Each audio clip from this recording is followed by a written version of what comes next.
And this all started about 16 years ago when Rachel left me. Not that I blame her. I was a mess back then. Hell, I'm still a mess now. Just a different kind of mess. We had been together for about 4 years, and I thought that we were going to get married. I had the ring and everything. But apparently my opinions on taking things slow and her opinions on building a future together were two very different things. After she moved out, I pretty much became a hermit.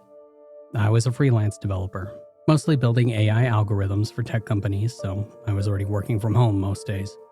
It was easy to just stop leaving. I'd ordered groceries online, get everything delivered, and spend my days coding and my nights drinking cheap beer while scrolling through Netflix. The only place that I'd go was Murphy's, this little dive bar around the corner from my apartment. Even then, it was just to sit alone, nurse a couple of Budweisers, and pretend that I was being social. The bartender, Jimmy, he knew my order and knew not to bother me with small talk. It was perfect. My mom would call every few days, asking when she could come visit or when I was coming home for dinner. My friends would text about hanging out, grabbing beers, or going to concerts. And I ignored most of it. It was easier just to stay in my bubble and feel sorry for myself. Rachel had moved on. I could see her Instagram posts of her new life, her new boyfriend, knew everything. And meanwhile, I was wearing the same sweatpants for 3 days straight and eating cereal for dinner. And that's when he showed up.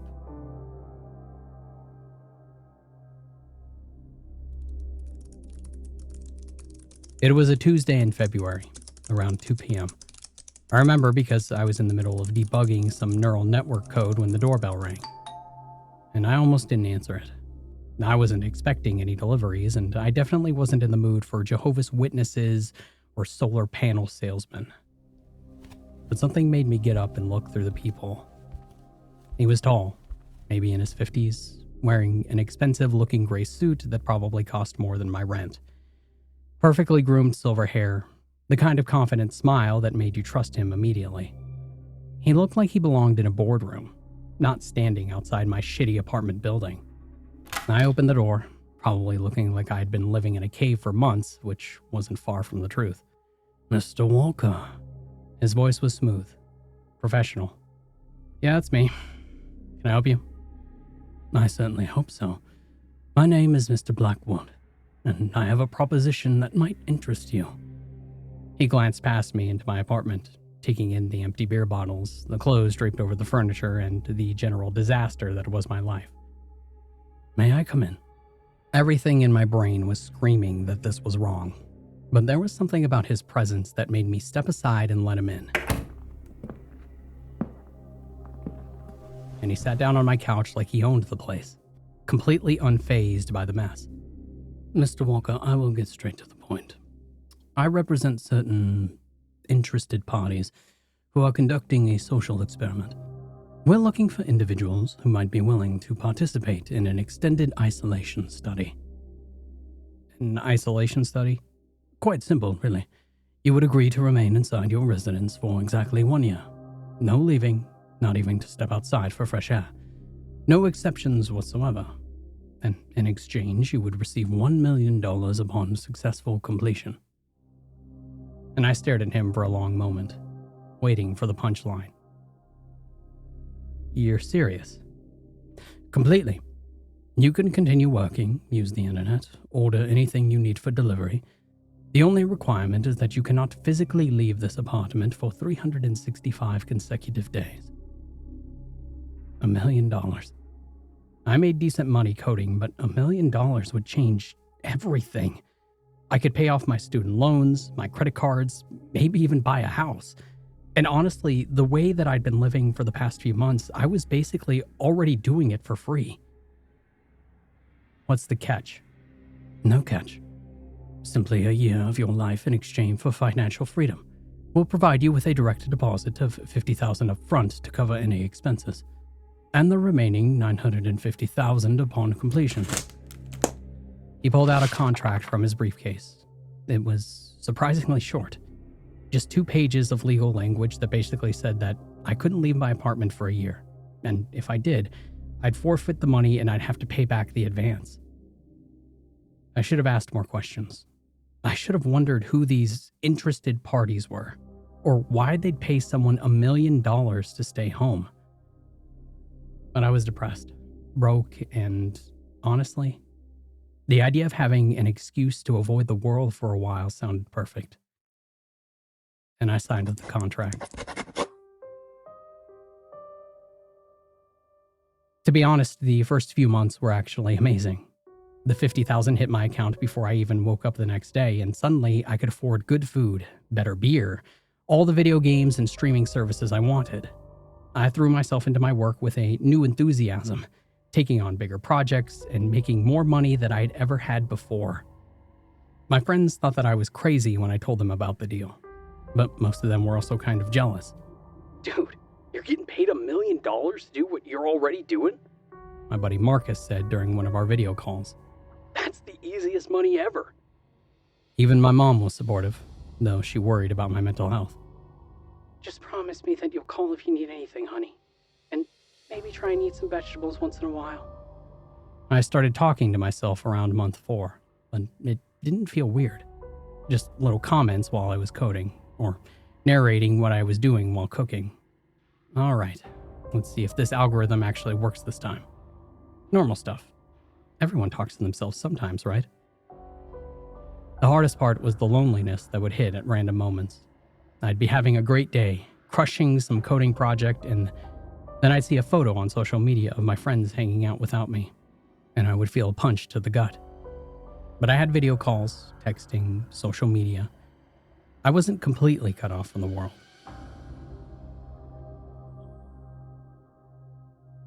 And when the year was up, Mr. Blackwood returned, exactly as promised. He handed me a check for $950,000 with that same professional smile. Congratulations, Mr. Walker. I trust the experience wasn't too difficult. Actually, it was easier than I expected. Excellent. In that case, I have another proposition for you. And my heart started racing. I had been dreading this moment ending, going back to the real world, figuring out what to do with my life. 5 more years, Mr. Walker. Same rules, same apartment, and in exchange, $10 million. $10 million? Fuck. That was retire early, never work again money. That was buy a house in cash, travel the world money, and honestly, I'd gotten pretty comfortable with my setup. 5 years would fly by. And I signed the second contract without hesitation. The first year of the 5-year deal went smoothly. I was making great money with my coding work, I'd settled into a routine, and I was actually happier than I had been since Rachel left. I'd lost some weight, started working out in my apartment, and even tried meditation. My friends joked that the isolation was the best thing that had ever happened to me. But then, things started going wrong. It was during year 2 that Rachel called. I saw her name on my phone and almost didn't answer, but curiosity got the better of me. Hey, David. Her voice was exactly the same, and it hit me like a freight train. Rachel, hi. I wasn't expecting to hear from you. I know this is random, but I've been thinking about you lately. About us. I was wondering if maybe we could get lunch sometime. Just to talk, you know? I think we both made some mistakes. My heart was pounding so hard that I thought that I might explode. This was what I had been hoping for, dreaming about for years. She wanted to try again, but I can't. You can't? Are you seeing someone? No, it's not that. I literally can't leave my apartment right now. It's complicated. And there was a long silence. David, what the hell are you talking about? Are you under house arrest or something? And I tried to explain about the deal. The money, how I only had 3 more years left, but even as I said it, I could hear how insane it sounded. and a few deafening, quiet moments passed before she finally responded. You're still exactly the same, aren't you? Choosing money over us? Over the chance to fix what we had? It's not that simple, Rachel. It's $10 million. Think about what we could do with that kind of money. I can't believe you right now. I thought maybe that you had changed, but you're still just a weak little man-child who refuses to take responsibility for anything. And she hung up. I called back 17 times. She never answered. And that night I sat in my apartment and I cried for the first time since she'd left. But I didn't break the contract. 3 more years, I told myself. 3 more years and I'd have enough money to win her back, to prove that I could provide for her, for us. And in year 3, my mom called with news that made all my veins freeze. Honey, I need to tell you something. I went to the doctor last week for my annual checkup and they found a lump in my breast. They're doing more tests, but they think that it might... Her voice faded into an orchestra of muffled chaos as her words sunk in. And the world stopped. My mom was only 58. She was supposed to have decades left. She was supposed to meet my future kids, see me get married, grow old gracefully. Do you think that nice gentleman would understand and let you come home for a while, sweetie? Her voice cracked. I paused for a moment. My breath became short as I weighed the options. $10 million is so much to abandon, especially if the tests are to come back benign. But it's my mom. I could feel the tears swelling up in my cheeks, moving towards my eyes. I must have been silent for a little too long as I decided because she felt the need to interject. No, it's fine. Forget I asked at all. I'm sorry, honey. I shouldn't have put you through that kind of stress. You've been working really hard, and who knows? With that kind of money, you'd be able to afford any treatment, even from God himself. She tried to laugh. She made me promise not to break the contract. Against every instinct in my body, I stayed in my apartment. And the cancer was aggressive. Stage 3 by the time they caught it. I watched my mom fight through video calls, seeing her get thinner and weaker with each round of chemo. And I sent her money for the best treatments, the most expensive doctors, but it wasn't enough. My friends stopped calling as much. Marcus got married in year 4, and I watched the wedding through a live stream that he set up for me. It's not the same without you here, man, he said during our call afterwards. Sarah asks about you all the time. She thinks that you've lost your mind. And maybe I had. I was talking to myself constantly now, having full conversations with imaginary people. I'd argue with my reflection in the bathroom mirror. I would narrate my entire day out loud just to hear a human voice, even if it was my own. Okay, David, time to make some coffee. Ethiopian beans today, because you're feeling fancy. Aren't we feeling fancy? Yes, we're definitely feeling fancy. I started leaving the TV on 24/7 just to have background noise, background voices. I knew every episode of The Office by heart. I could recite entire seasons from Friends. These fictional people became more real to me than my actual friends and family.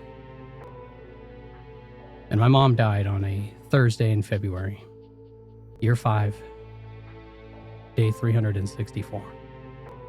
One day before my contract was up. I got the call from my Aunt Linda at 6:47 a.m. She fought hard, David. Right up until the end. She just kept talking about how proud of you she was. How excited she was to see you when you finished your project. And I hung up the phone and screamed until my throat was raw. I put my fists through the bathroom mirror. I threw my laptop across the room and I watched it shatter against the wall. But I didn't leave. I couldn't leave, not with one day left, not when I was so close.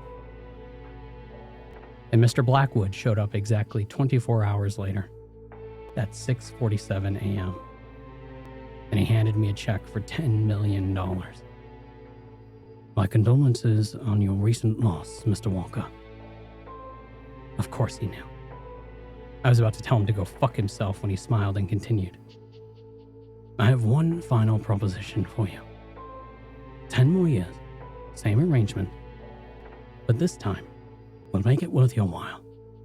$100 million. $100 million. Now that was some real fuck you money. Enough money to buy anything, go anywhere, do whatever I wanted. Enough money to make sure that my mom's death wasn't for nothing. Enough money to win Rachel back, to show her what I had accomplished. Why? I asked. Why me? Why any of this? Because you're very, very good at it, Mr. Walker. Most people break by year 2. You've made it 5 years and you're still functional. I looked around my apartment, my self-prescribed tomb, my prison, my home. 10 years? 10 years. And I signed the 3rd contract. The next decade was a blur of darkness. I stopped working. What was the point? With the upfront deposits and previous checks, I had enough money to last multiple lifetimes. I stopped showering regularly, stopped cleaning, stopped caring about anything.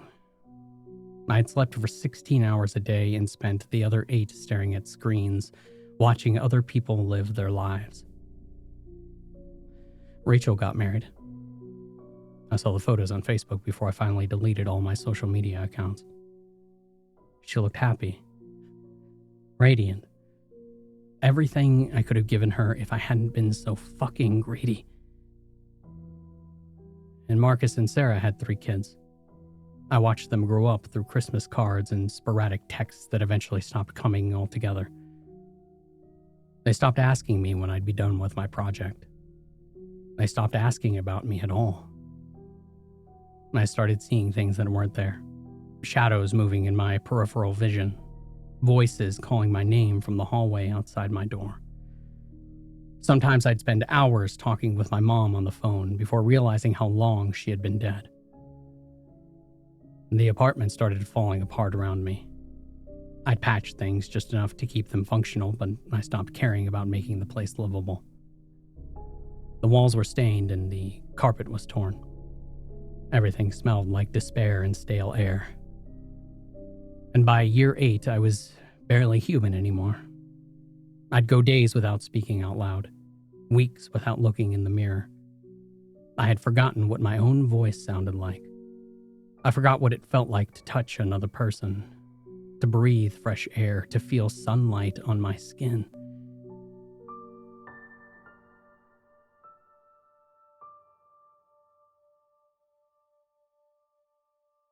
And when Mr. Blackwood finally returned, he walked through my front door as if he had already had the key. And I was sitting in the same spot that I had been for the past 3 days, staring at a TV that had been broken for months, reciting lines from How I Met Your Mother. Congratulations, Mr. Walker. And he handed me a check. $100 million. You did it. And I took the check with shaking hands. My fingernails were long and yellow. I probably smelled like death. So, I said, my voice hoarse from disuse. What's next? $1 billion for 20 years? There was a tone in my voice that hinted at sarcasm. But part of me truly wanted an excuse to just lie here for a little bit longer. Mr. Blackwood laughed. A genuine sound of amusement. Oh no, Mr. Walker. You earned this. You've given us everything that we needed. You're free to go. Free to go. 16 years later. I was free to go. I walked outside for the first time in over a decade and immediately collapsed. The sunlight was too bright, the air too fresh, the sounds of traffic and people too overwhelming. And I sat on the sidewalk and vomited until there was nothing left before passing out. and I came to in a pool of my own waste, barely coherent but aware enough to get my bearings. After all this time inside, I wasn't sure where to go. The streets looked unfamiliar after years of construction and local tax dollars. But there was one place that I was sure would still be open. I went to Murphy's. Jimmy wasn't there anymore. He'd retired years ago. The new bartender didn't know my order, didn't know to leave me alone. Everything was different. I am sitting here with my beer, surrounded by people half my age. Every time I try to join in, the words feel foreign in my mouth. Desperate for any kind of connection, I offer to buy drinks for strangers, thinking maybe my newfound wealth can at least purchase some temporary companionship. But each time I try to pay for someone else, my card is declined. And within minutes, my phone buzzes with a text from an unknown number. That money is for you, Mr. Walker.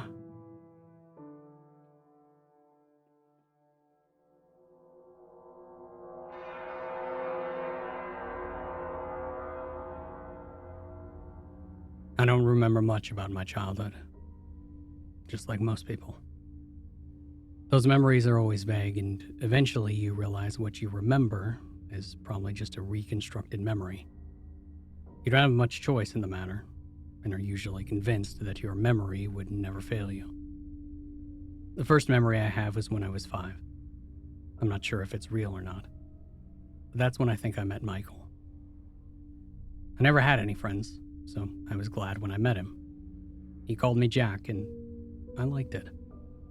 As uncertain as I am if I remember our first encounter, there is no doubting the strong bond that we immediately formed. I wouldn't bore you with the details of what we did every day for the past few years, but I will still outline some of the things that we did together, to assure even the most skeptical among the readers of our friendship. Michael, being a slightly effeminate child, didn't have many friends at school either. He was bullied, and the highlight of his day was coming home and sharing a cup of tea with me, all the while telling me all his woes and lessening his burden.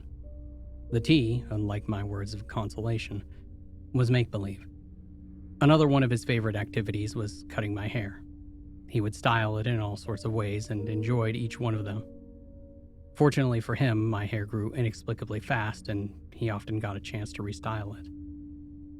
There was one thing that constantly strained our relationship, though. Now, don't get me wrong.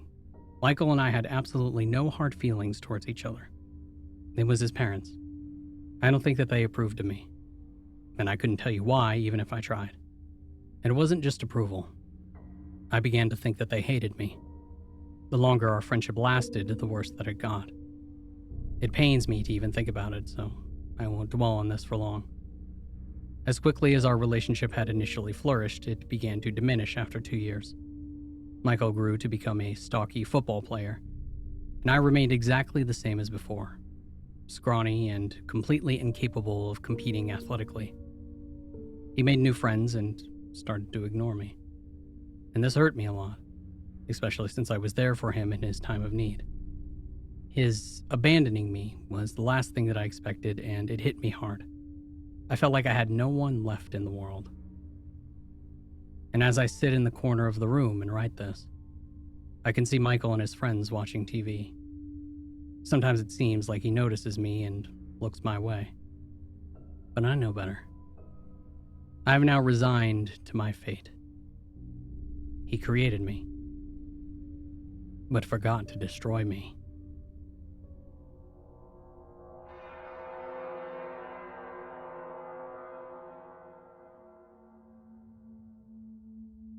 It was the 2nd of January, 2:04 a.m. I woke up to a knocking on the door. One knock every 3 seconds. I slipped on my slippers and I walked down the stairs. And as I walked down, the knocking on the door got faster, almost like a heartbeat. And when I got to the door, the knocking stopped. And I looked outside and nobody was there. I went back up to my room and went back to bed, thinking that maybe it was just some kids playing a prank. And at 4:21 a.m., I woke up to the front door slamming shut. I jumped, terrified. I looked over at my frosted window to find "Smile" written all over it in the frost. I grabbed my phone next to me, ready to call 911, only to find a message written on it saying, "I told you to smile." I cried and I ran for my life, running outside. As soon as I got outside, I knocked on my neighbor's house across the road. They answered and held me while I sobbed. They phoned the police. And at exactly 5:42, the police came to my neighbor's house after an extensive search of mine. They told me that there had been no evidence at all of anyone in my house other than me. The messages on the window were gone. Same with my phone. They told me to get some sleep and advised me to see the doctor about stress and anxiety problems. Fuck that. I knew what happened to me was real. The following evening, after spending the day with my neighbors, I went home. I went up to my room and I set up a camera. It was aimed at my bedroom door and my bed. I set it up to record and I went to sleep. Thankfully, I slept through the night. However, as I watched the footage, I couldn't believe what I saw. At 3 o'clock in the morning, something crawled out from under my bed. It was a completely naked, anorexic man. He stood up and looked at me on the bed.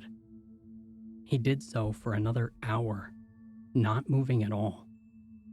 But then he moved. He walked over to the camera until his face took up the whole shot. He was extremely pale and had bulging veins all over his head. His eyes were completely black, with a huge smile on his face. And he stared at the camera for another 2 hours, not blinking, just slightly twisting his head every now and then. After 2 hours of him staring went past, he walked back over to my bed and crawled back under. I skipped the video forward until it showed me getting up and walking over to the camera. And the video finished, and I was frozen with fear. The video showed him going back under, but not leaving. Whatever it was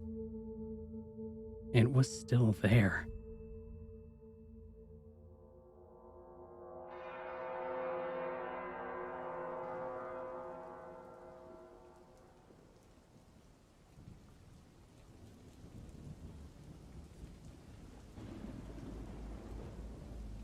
We had just moved into a little ranch house in the suburbs. Storybook neighborhood. Quiet, friendly neighbors, picket fences, the whole 9 yards. Suffice it to say that this was supposed to be the new start for me. A recently single dad and my 3-year-old son. The time to move on from the previous year's drama and stress. I viewed the thunderstorm as a metaphor for this fresh start. One last show of theatrics before the dirt and the grime of the past would be washed away. And my son loved it anyway, even with the power going out. It was the first big storm that he'd ever seen. Flashes of lightning flooded the bare rooms of our house, imparting unpacked boxes with long creeping shadows. And he jumped and he squealed as the thunder boomed. It was well past his bedtime before he'd finally settled down enough to go back to sleep. The next morning I found him awake in the bed and smiling. "I watched the lightning at my window," he proudly announced. And a few mornings later, he told me the same thing. "You're silly," I said. "It didn't storm last night. You were only dreaming." "Oh." And he seemed somewhat disheartened. I ruffled his hair and told him not to worry. There should be another storm coming soon. But then it became a pattern. He would tell me how he watched the lightning outside his window at least twice a week, despite there being no storms. Recurring dreams of that first memorable thunderstorm, I figured. It's easy to hate myself in hindsight. Everybody assures me that there's nothing that I could have done. No way that I could have known.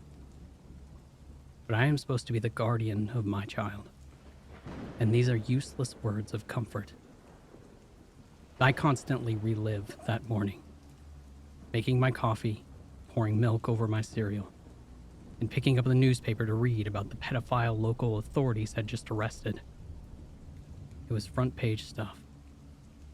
Apparently this guy would select a young target usually a boy, stake out their house for a while and then flash photos of them through the window while they slept. And sometimes he did more. My stomach sank as the connection was made. At the time, it was merely something from a child's imagination. And in retrospect, it is the scariest thing that I have ever heard. About a week before the predator was caught, my son came up to me in his pajamas. Guess what? He asked. What? No more lightning at my window. And I played along. Oh, that's nice. Finally died down, huh? No. Now it's in my closet. I have yet to see the photos the police have collected.